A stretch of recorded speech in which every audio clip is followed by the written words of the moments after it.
வணக்கம். என் பெயர் அர்ச்சிதா.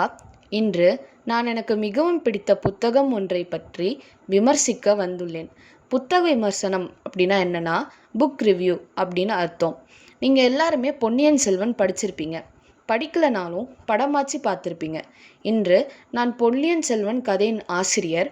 அந்த கதையில் என்ன இருக்குது, அதாவது பொன்னியின் செல்வனின் கதையோட சம்மரி, அதுக்கப்புறம் அதுலேருந்து நம்ம என்ன கற்றுக்குறோம் அப்படிங்கிற பற்றி விவரிக்க வந்துள்ளேன். எல்லாரும் வாங்க பார்க்கலாம். இப்போ நம்ம ஆசிரியர் பற்றி பார்க்கலாம். ஆசிரியர் பெயர் கல்கி கிருஷ்ணமூர்த்தி. இவரது இயற்பெயர் ராமசுவாமி கிருஷ்ணமூர்த்தி. இவர் செப்டம்பர் 9, 1899 பிறந்தவர். இவர் டிசம்பர் 5, 1954 காலமானார். இவரது புனைப்பெயரான கல்கியால் நன்கு அறியப்பட்டவர் ஆவார். இவர் ஒரு இந்திய எழுத்தாளர், பத்திரிகையாளர், கவிஞர், விமர்சகர் மற்றும் இந்திய சுதந்திர ஆர்வலர் ஆவார். அவர் இந்து கடவுள் ஆன விஷ்ணுவின் எதிர்கால அவதாரமான கல்கி என்ற புனைப்பெயரை தேர்ந்தெடுத்தார். கதைக்குள்ள செல்லலாம் வாங்க. கதாநாயகன் வந்தியத்தேவன் தலைநகர் தஞ்சாவூருக்கு செல்லும் பயணத்தில் கதை விரிகிறது. ஒரு சதியை கண்டுபிடித்த பிறகு அதை கூறுவதற்காக வந்தியத்தேவன் செல்வான்.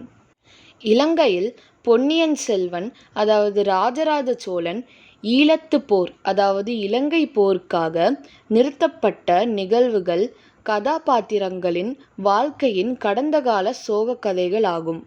இந்த கதையோட கிளைமாக்ஸில் என்ன நடக்கும் அப்படின்னா, உந்துதல் இல்லாததால் சதி முறியடிக்கப்பட்டது மற்றும் சதி திட்டத்தின் தலைவர் உணர்வுக்கு வருகிறார். ஆட்சியாளர்கள் எல்லாம் மீண்டும் ஒன்றிணைந்ததால் ஆபத்து தவிர்க்கப்பட்டது. உரிமையுள்ள இளவரசன் நம்ம ராஜராஜ சோழன் பெருந்தன்மையால் தன் மாமாவுக்கு அரியாசனையை வழங்குகிறார். முக்கிய கதாபாத்திரங்களின் சோக மரணங்களும் கதை முடிவிற்கு சோகத்தை தருகின்றது. இந்த கதையிலிருந்து நான் கற்றுக்கொண்ட பாடம்: பொன்னியின் செல்வன் என்பது வெறும் வரலாற்று கதை அல்ல.